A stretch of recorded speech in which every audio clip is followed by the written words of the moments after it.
bienvenidos. Soy Luis Martínez, coordinador del Archivo Nacional Histórico. En el capítulo de hoy de Diálogos con Historia conversaremos con María Eugenia Albornoz sobre las injurias en el periodo colonial.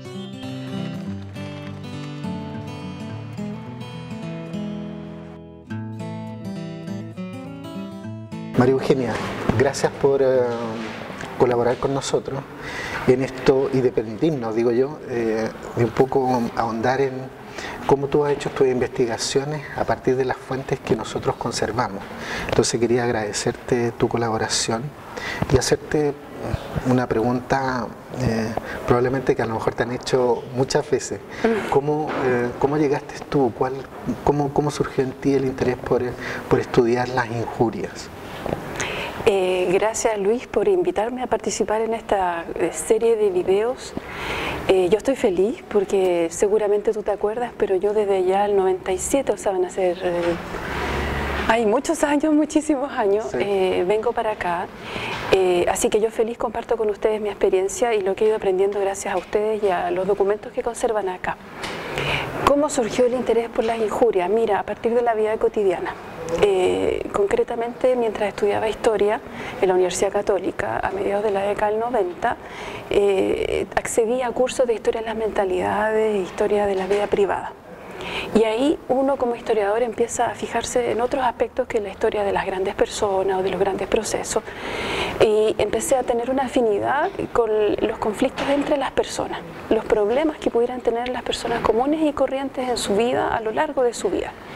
Y por otro lado, en la vida cotidiana santiaguina de esa época de mi vida, veía frecuentemente episodios de violencia entre personas que hoy día los llamamos así.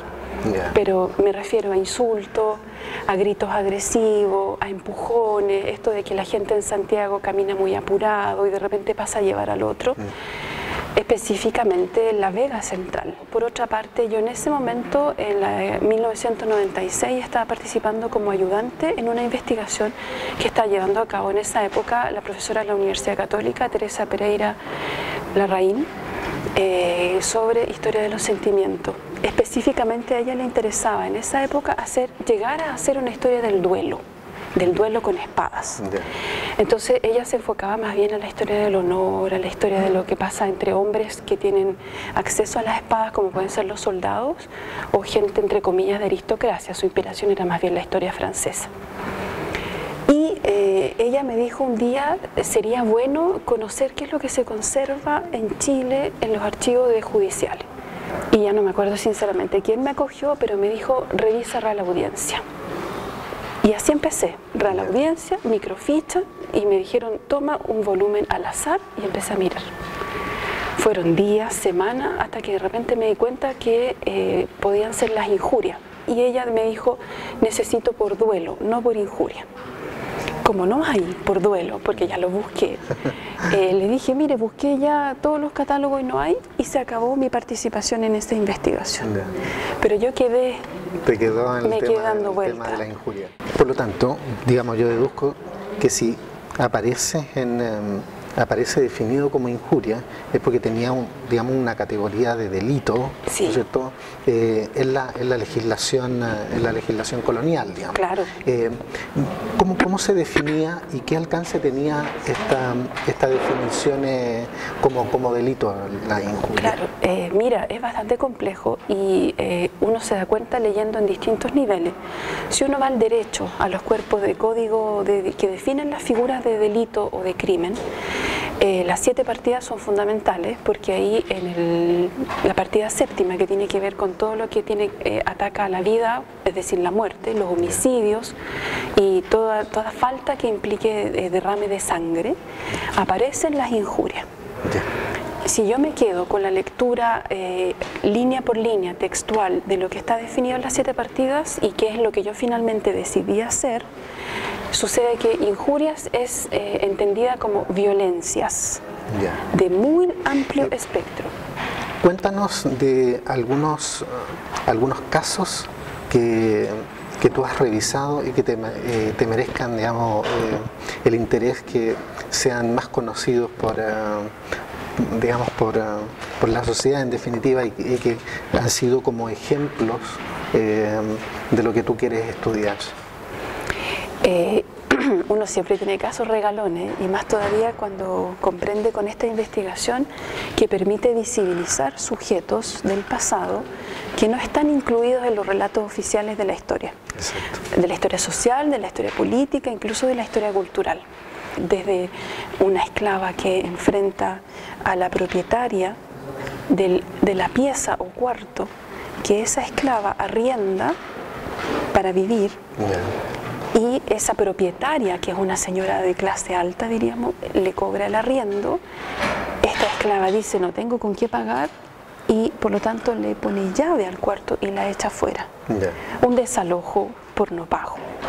Bueno, esta esclava se atreve a ir a ver a esta propietaria, muy enojada, a su casa, y la insulta y la agrede y dice, yo tengo derecho a mi casa.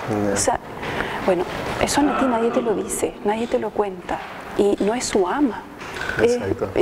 Atraviesa las calles, va a otra. Por supuesto le va pésimo, la toman presa, además está embarazada. Pero esa capacidad de denunciar, de no dejarse aplastar sabiendo que te va a ir mal porque te van a golpear, yo creo que es algo que no hay que dejar pasar. Luego, mujeres nuevamente, que es lo que más impresiona, viuda, pobre, que fue asaltada en la calle y que va a ver al capitán general y le dice, oiga, ayúdeme, usted es el rey en este país, porque el capitán general tenía que representar. Y el capitán general deriva a su secretario y el secretario no la toma en cuenta. Esta señora se va a curar al hospital y cuando ya está recuperada, 3 semanas después, vuelve. Y le pide al escribano, porque ella no escribe, que escriba una pequeña carta donde le dice, yo vine hace 3 semanas y usted no me acogió. Me fui a mejorar y ahora que estoy sana, tal vez usted me pueda escuchar. Yo no me voy a quedar callada.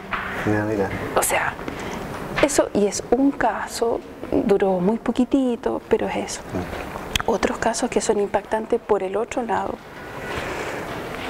Maridos que denuncian como injuria una violencia que se le ha hecho a su esposa, concretamente le dieron el latigazo en la cara y la deformaron, pero la denuncia no porque su esposa está sufriendo, sino porque él como marido ha perdido a su esposa y ya no tiene interés en estar casado con esa mujer que es fea. Él se siente injuriado y reclama.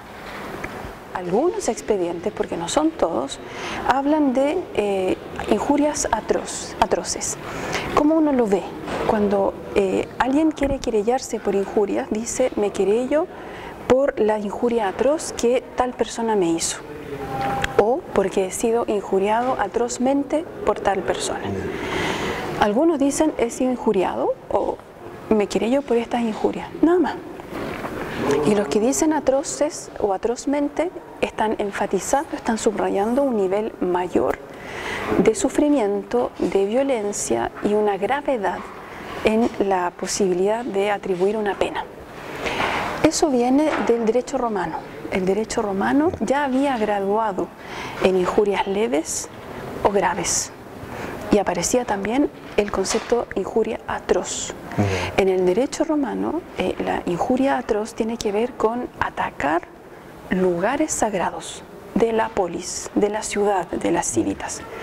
En este caso, un templo o el foro romano, y si tú vertías sangre, por ejemplo, o vino, estás atacando, lo estás insultando, lo estás ofendiendo y se considera atroz porque es un lugar sagrado de interés común que no debe ser vilipendiado, que no debe ser así agredido.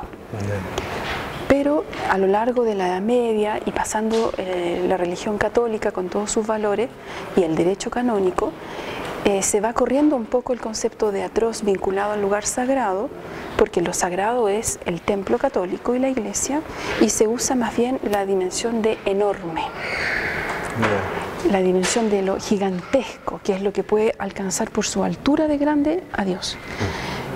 Y en él eso quedó como reservado a lo sagrado, y lo atroz quedó reservado a la subjetividad. Cuando ya tú estás como al borde de lo insoportable, lo calificas como atroz. En los expedientes, las personas que hablan de injurias atroces tienen que condimentar la descripción con más epítetos. Y ahí empieza a aparecer lo feroz, que a nosotros lo tenemos asociado a los cuentos medievales con lo que te da miedo. Exacto. Pero para ello la agresión feroz tiene que ver con lo salvaje, lo que no es civilizado. Por ejemplo, los que más usan el epíteto feroz para hablar de las injurias atroces, estamos en lo súper violento, son los indios y los indígenas, las indias y los indios. ¿Por qué? Porque eso ya escapa toda la medida de lo sano. Es decir, el español que tiene a cargo indios encomendados y les da latigazos, los está injuriando, les está haciendo violencia grave, porque sale sangre, porque te puedes quedar sin un brazo, etc. Pero además es feroz, porque está yendo más allá de lo permitido, de lo entendido como bueno, como sano. Y eso se acusa como atroz. Sí.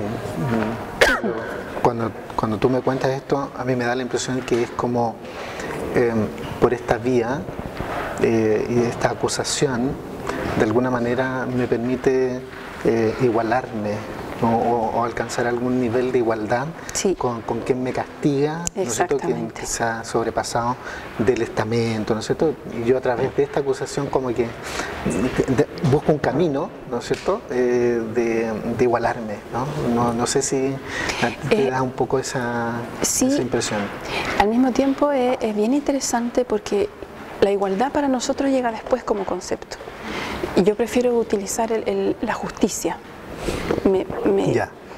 Y porque es complejo y es difícil de soportar para la persona que está en la jerarquía, porque alguien de abajo le está recordando su deber moral. Y ahí entramos en la escala moral. Lo que pasa cuando el de arriba, que está en la jerarquía y que debe ser más controlado, que debe ser más sabio, que debe ser más magnánimo, no lo es. El riesgo es que su crédito, su reputación, su buen nombre, caiga por los suelos. Entonces, como errar es humano y está la tentación del diablo todo el tiempo, se acepta la posibilidad de que el que está aquí arriba se equivoque. Lo que es insoportable es que el que corrija a este que está aquí arriba no sea un par. Exacto, sí. No sea su consejero espiritual o su superior, sino que sea el que está abajo. Y al mismo tiempo el que está abajo sabe, y hay todo un lenguaje católico, que el que sufre como Cristo en la cruz tiene la verdad legítima de su sufrimiento para alegar. Si no sufre, no tiene derecho a nada. Exacto. Pero si sufre y se nota que está sufriendo, su palabra debe ser escuchada. Entonces es mucho más complejo que igualarse. Tiene que ver con, en el fondo, compensar. Compensar. Y ahí surge lo que a mí me fascina y es lo que yo sigo haciendo, que es la historia de la palabra. Porque es por el verbo, es por la denuncia, es por el grito, es por la querella, que el que está siendo pisoteado, violentado, abusado, sube de posibilidad para señalar al otro y decirle: te estás equivocando, esto no lo puedes hacer. ¿Y por qué te lo puedo decir? Porque a mí me duele. María Eugenia, queríamos preguntarte, para ir concluyendo esta entrevista, tus investigaciones tienen un ángulo de la nueva historia, ¿no es cierto?, de lo que se ha denominado así. Son estas nuevas temáticas que surgen en la historiografía. ¿Cuánto te han sido útiles nuestros índices, nuestros catálogos para encontrar las fuentes para tu investigación en estas nuevas miradas de las fuentes? ¿Te han sido útiles? ¿Te han complicado más bien el trabajo? Cuéntanos un poquito de esa experiencia. Yo agradezco, Luis, que tú me pongas el tema, porque es algo que da vuelta, no solo en mí, sino que en los que hacemos esta historia más diferente o más nueva. Es un tema muy importante. Con Emma hemos conversado el tema bastante, desde dos entradas. Primero, ¿qué es mejor, dado que en Chile no existe la formación profesional de archivero? Y eso no me canso de decirlo. Hay bibliotecólogos, hay historiadores, hay personas que les gusta ordenar porque hay una afinidad, pero no hay criterios de archivo. Exacto. Entonces, con los judiciales, Emma me decía: le pido a chiquillos que tienen la capacidad de bibliotecólogo de catalogar muy rápido y de clasificar profesionalmente, o le pido a personas que tienen estudios de derecho actuales y que en la cabeza les resuenan los delitos y las faltas. Y ahí yo le digo, Emma, mira, entre los dos prefiero los de derecho, pero con un montón de alertas. Exacto. Porque ellos tienen el Código Penal en la cabeza. Exactamente. Y Van a así usar antes, conceptos claro, modernos. Bueno, gracias por tu colaboración. de nada, Luis. Gracias a usted.